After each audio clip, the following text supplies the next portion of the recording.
now? Well, I think we're headed for a disaster. I mean, I don't think it got better during the recovery. I think basically the Federal Reserve shot the economy full of monetary heroin.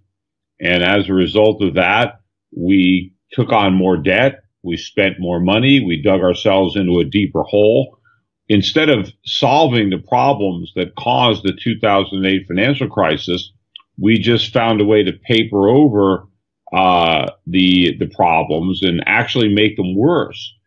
And now I think we're headed for an even bigger economic calamity than the one we had in 2008. Now, many people are looking at the stock market, and, there are some people saying that the stock market's going to continually move up and up and up. And people are looking at this as a gauge of how the economy is doing. When you look at the market, what do you see happening? Is this an actual gauge of how the economy is doing? No, not at all. There is a complete disconnect between the economy and the stock market. I mean, if the economy were the stock market, Hillary Clinton would be the president, because the stock market did very, very well under Barack Obama.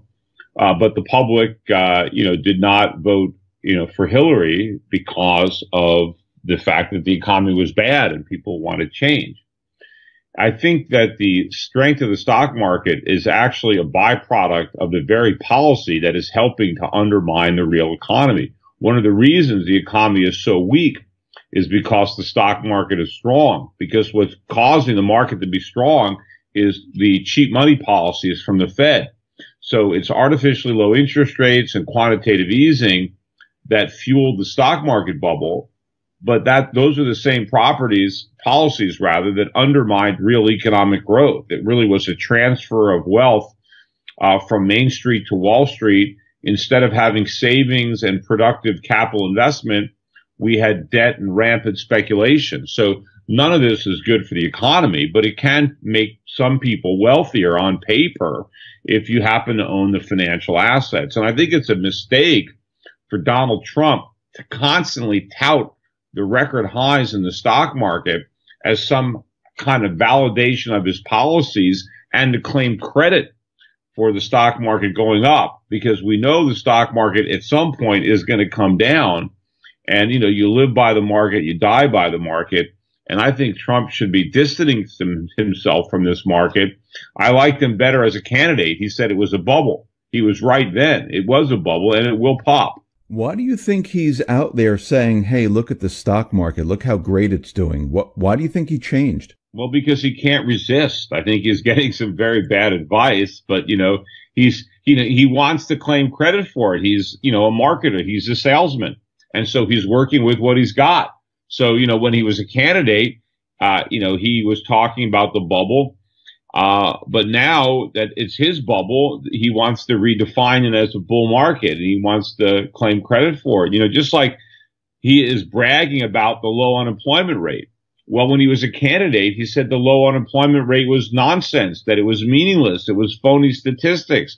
He talked about how high the real unemployment rate is. Well, none of that has changed. It's all exactly the same, but now he's spinning it in a different way. Now he's like, well, it's my economy, so now I want to talk about how great it is. But I think that's wrong. I think he should stick with the idea that the economy is not great, and it's not his fault that it's not great. He wants to try to fix it. But he's claiming that it's already fixed. So it's now going to look like he broke it. There's a lot of talk about Obamacare, repealing it. Why is it so important for him to repeal Obamacare? I know he made these promises during the campaign, but what is his end goal here? Why does he want to repeal it so badly? Well, I mean, it was very bad legislation. It's very harmful to the economy. It is going to be responsible for driving up healthcare and insurance costs. So it's going to basically achieve the opposite of its stated objective. But the problem is most of the repeal and replacement bills that the Republicans brought forward were almost as bad, and in some cases worse. I mean, they wanted to talk about repealing Obamacare, but they actually didn't want to repeal it. They wanted to repeal it and preserve it at the same time because they don't have the political guts to tell the voters the truth about what health insurance is and that there's no free lunch. So, I mean, basically Trump wanted to have his cake and eat it too. He wanted to repeal Obamacare, but preserve it at the same time.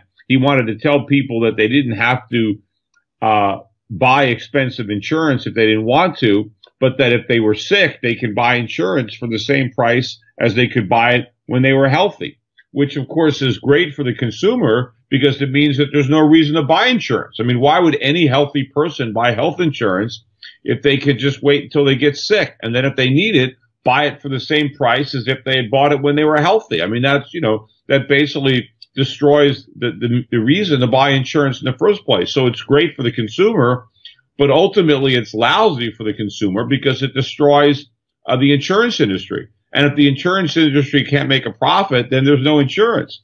But I mean, what the Republicans wanted to do was substitute premiums paid by healthy people for subsidies paid by taxpayers. They wanted the taxpayers to provide the money to pay out the claims to the sick people because the healthy people weren't going to buy any policies thanks to the ban against pre-existing conditions. So the whole thing was a farce. And in fact, if you go back to the end of last year, early this year, I was one of the only people out there saying that they were not going to repeal Obamacare.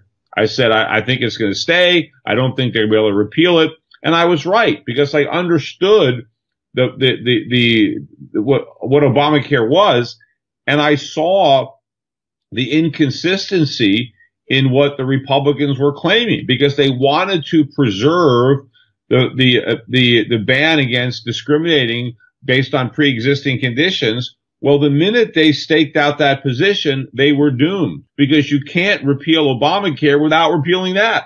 But as we can see, Obamacare, and this has been happening a long time, way before Trump, where a lot of the exchanges, they're going completely bankrupt, losing billions of dollars. And we see that people, because the premiums are going up so much that they're just not taking it. They'd rather take the penalty. So don't you think Obamacare is going to eventually implode on itself? Well, of course, it's going to collapse. I mean, that's the other reason that I think it was foolish for the Republicans to try to repeal it in the half-assed way that they were, because what they were really doing was just rebranding Obamacare as Trump Care or with a Republican label on it.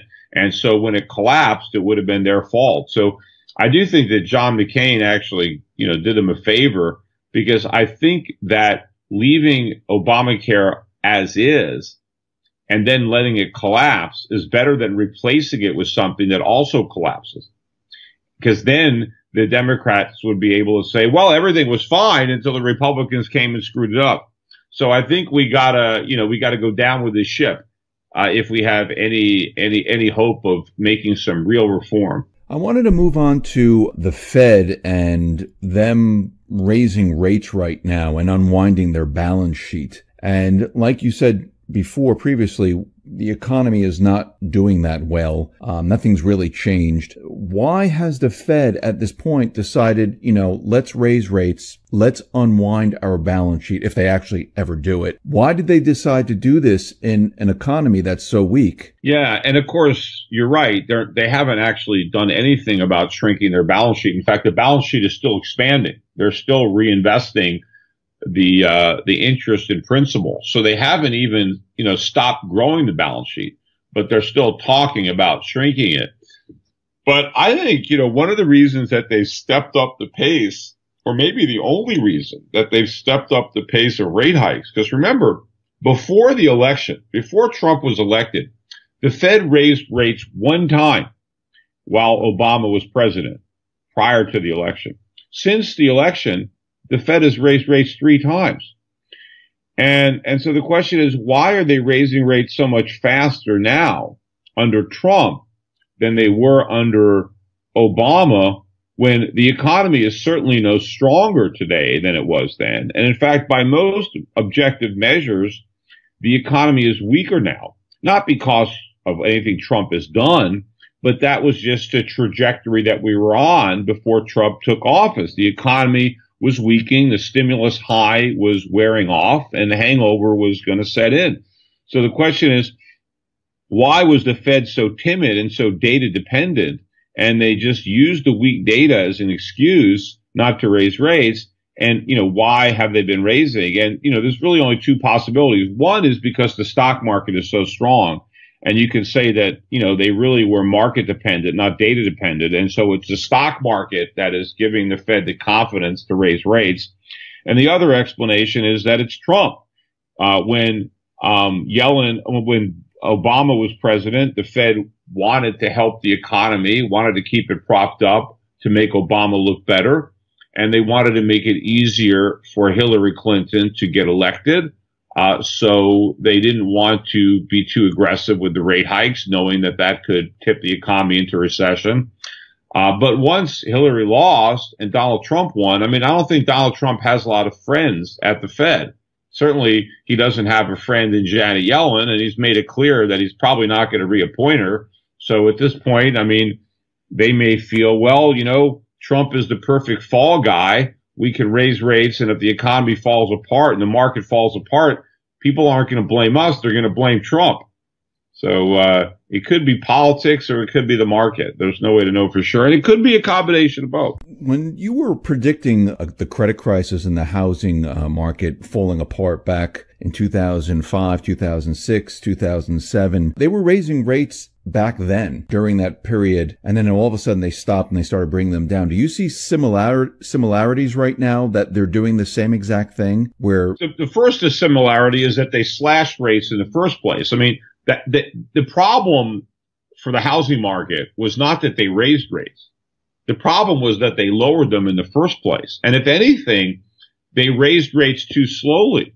While they were slowly raising rates, more and more, mortgages were taken out with teaser rates. The more and more subprime mortgages were originated. So had the Fed raised rates quicker, they would have pricked the bubble quicker. And the bubble would have been smaller when it pricked. So, there wouldn't have been as much air to come out. So, yeah, the Fed has made the same mistakes this time around, only bigger.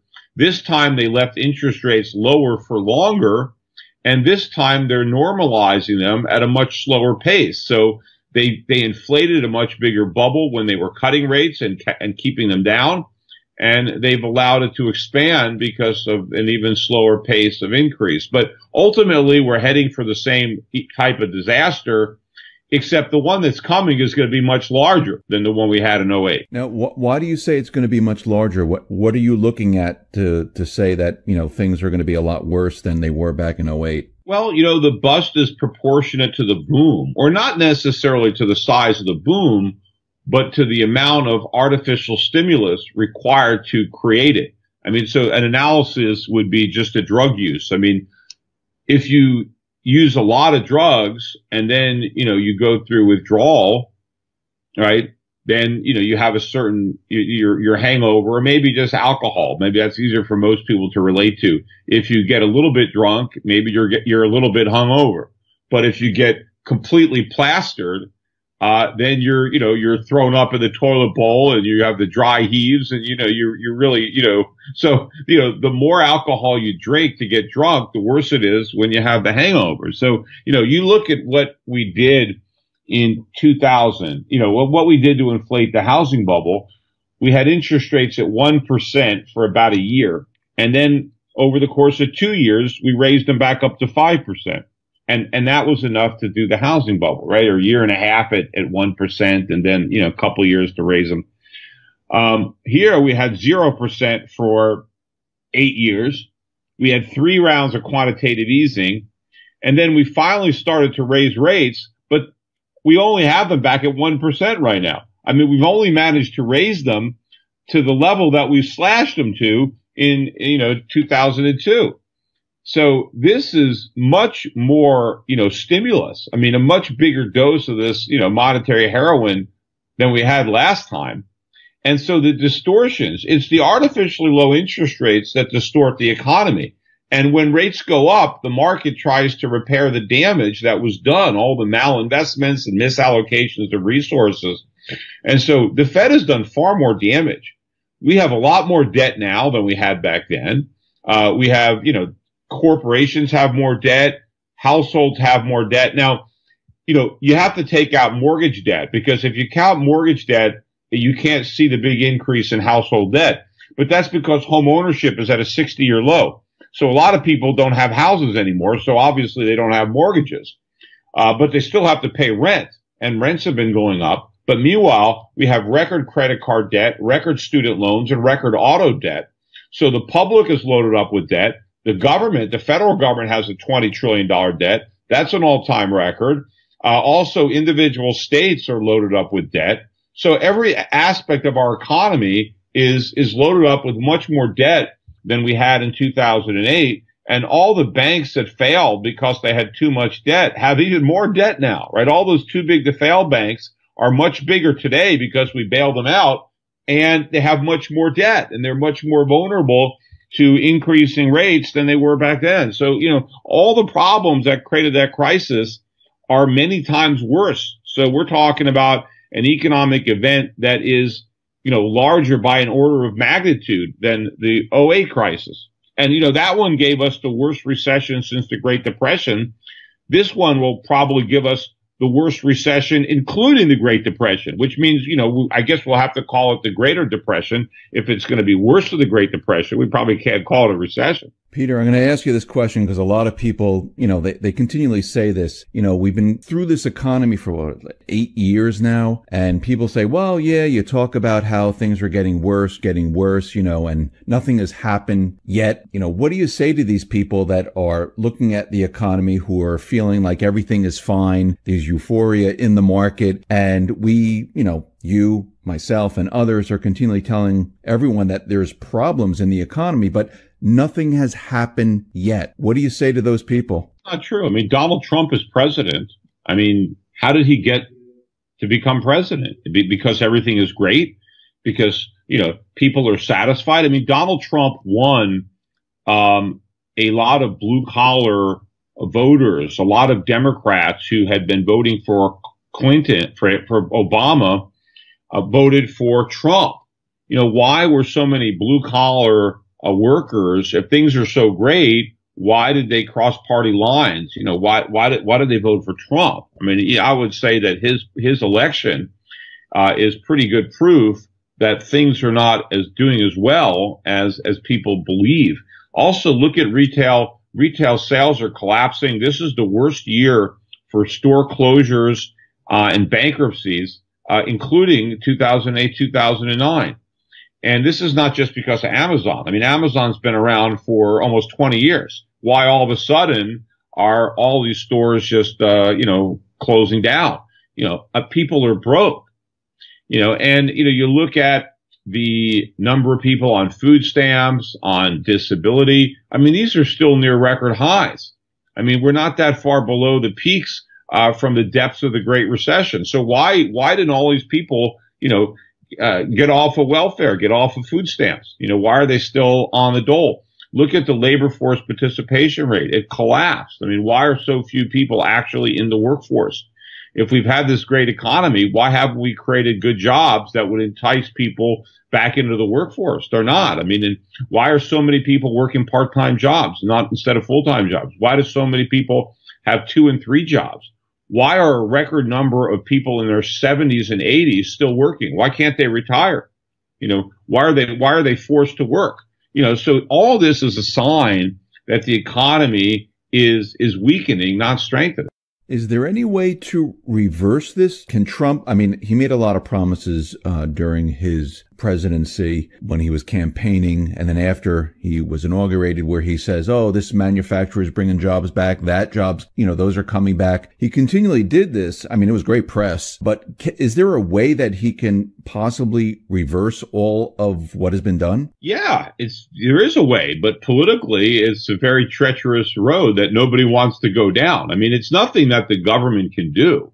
It's simply what the government can undo. The government is responsible for the sluggish economy, but in order for the economy to get better, it's going to have to get worse first. I mean, that's just like, get back to the analysis of, somebody who's a drug addict. You want to get off of drugs and you want to, have a more productive life.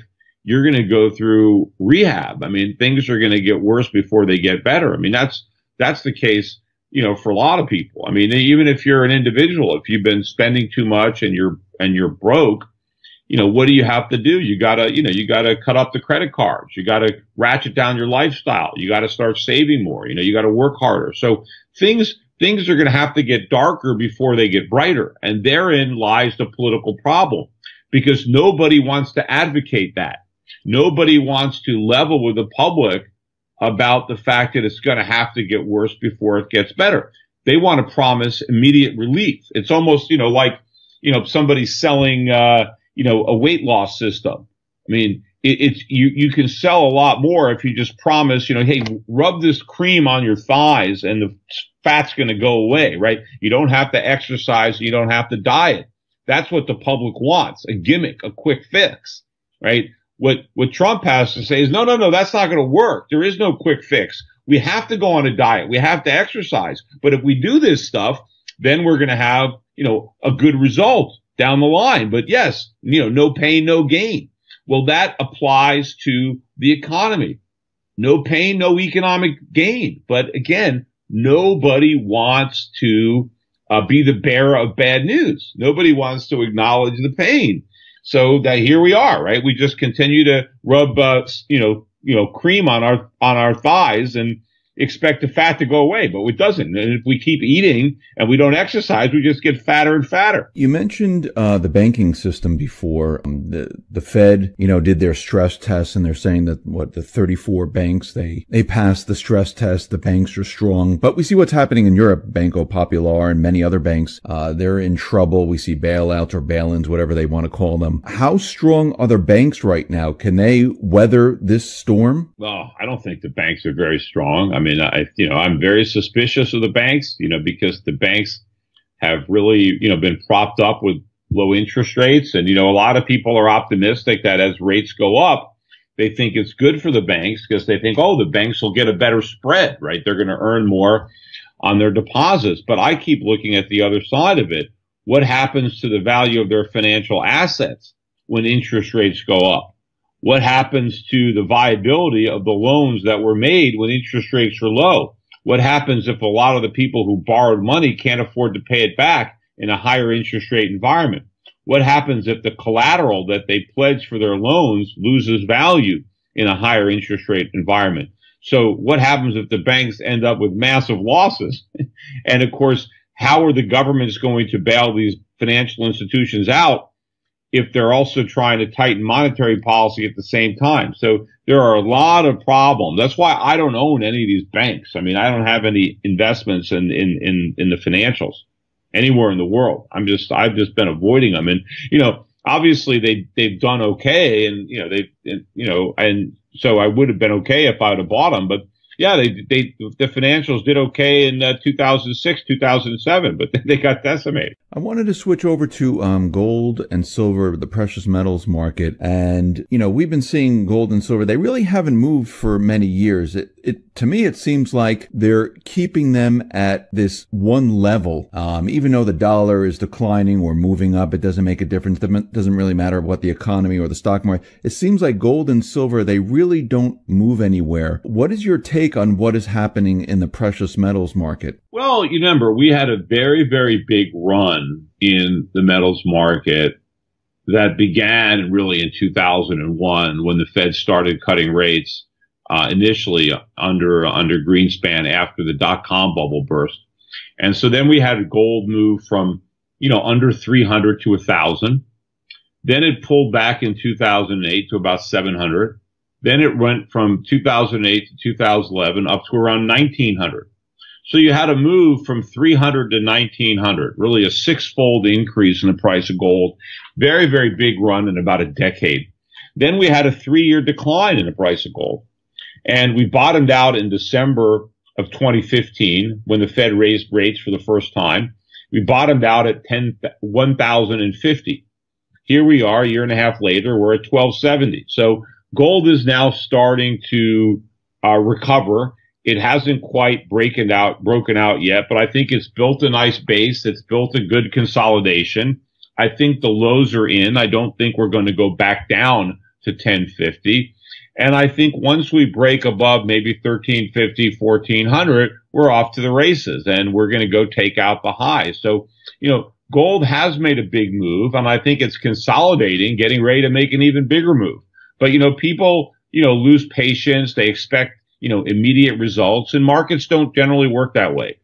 They generally try your patience and shake out the weaker players. And I think that's the same case here. I think people are underestimating just how high gold's going to go, because they don't have the immediate gratification of the instant, reward. But meanwhile, I've just been accumulating. I've been advising my clients to keep accumulating over time. And I think we're going to be rewarded. Now, you mentioned previously that, this is going to be worse than '08. Should people own gold and silver? Will this help them? Will it not help them? Why is it so important to have precious metals? Oh, absolutely will help. Obviously, look, it helped a lot to own them, from 2001 through 2011. You did much better than just owning the stock market. So it adds a level of diversification. I look at it as liquidity, as a store of wealth. I'd rather own gold bullion than own cash. But I don't tell people to own gold at the exclusion of real investments like stocks or bonds. I still buy those things. I've just been buying stocks and bonds outside the United States. I've been buying in countries where I think the valuations are much better and they don't have, this economic disaster looming in the horizon. So I'm trying to work gold into a portfolio and have it as a part of an overall diversified portfolio. Sometimes people think I just advocate gold. I don't.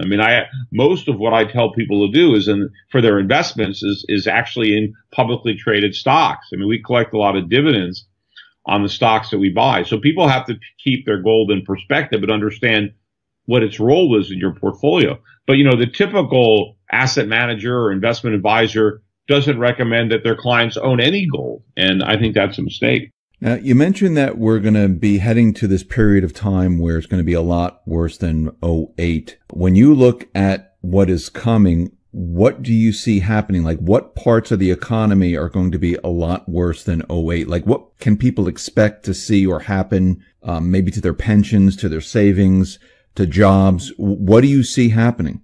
Well, one of the benefits of '08 was that the dollar, which had been very weak going into that crisis, strengthened. And as a result of that, prices went down. Remember, oil prices collapsed from $150 a barrel to $30 a barrel. And so, that was like a tax cut. And, prices for a lot of things went down. And so that alleviated the problems for a lot of consumers. Maybe they lost their job, but at least their cost of living went down a bit. So there was some relief there that was supplied by the strong dollar. I think this next crisis is going to be centered on the dollar. I think it's actually going to be a dollar crisis, not just a financial crisis, but a dollar crisis. I don't think it's just going to be mortgages that are in trouble. I think it's going to be treasuries that are going to be in trouble. And so also, from the 2008 financial crisis, there were these bailouts. And even though the bailouts did structural damage and prevented a real recovery, in the short run, they eased the pain. It was like, having Novocaine when you have, something, you have a broken ankle, so you shoot it up with something so you don't feel it.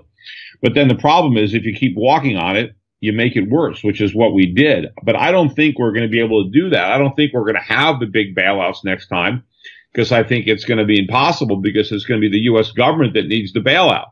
And it's not going to be able to bail out anybody when it's what's in trouble. So I think the weak dollar is going to cause big increases in consumer prices.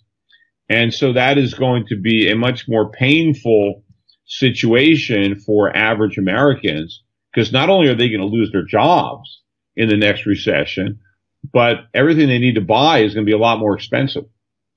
So, it's going to be infinitely worse. And of course, I think Donald Trump, unfortunately, is going to be the fall guy here. I think he's going to take the blame for this. You think pensions are going to be in trouble? Well, they are in trouble. Pensions have been underfunded for a long time. And, depending on what happens to the stock market and the bond market, the degree to which they're underfunded could skyrocket. And of course, the government guarantees these pensions. So that's just another liability that the government gets hit with that it really can't meet. Peter, thank you very much for being on the X22 Report Spotlight. I really appreciate it. Once again, how can people see your work? Well, I'm all over the internet. If people just want to listen to my comments on a regular basis, My podcast is on schiffradio.com, and you can, down it iTunes or Stitcher or, all these different places. You can also look on my YouTube channel, Peter Schiff, Schiff Report. We post my podcast there, video blogs. I have free stuff that I put out. I have a weekly digest. You can sign up for that at my website, europac.com, EUROPAC.com. And of course, if you want to be a client of mine, if you want to have a brokerage account, if you want me to manage your money for you, either as a separately managed account or through my mutual funds, talk to one of my brokers at Euro Pacific Capital at europac.com. You want to buy some precious metals? I have a gold company, schiffgold.com. We've got some of the best prices online, but we actually have live people that you can talk to. It's not just automated, but we compete with the online guys on price. And also, everybody should go immediately after listening to this and open up an account at goldmoney.com. That is a great way for everybody to own some gold, because Gold Money combines gold ownership with a payment platform so that you can actually use your gold as liquidity, just like a bank account or a checking account or maybe a cryptocurrency, except its value is real. It's based on the amount of gold that you actually own, but you have access to that gold as if it was a digital wallet full of gold. You can spend the gold. You can earn gold. I mean, if you have a business, you can invoice your customers who can pay you in gold. And, you can pay instantly for free across the world.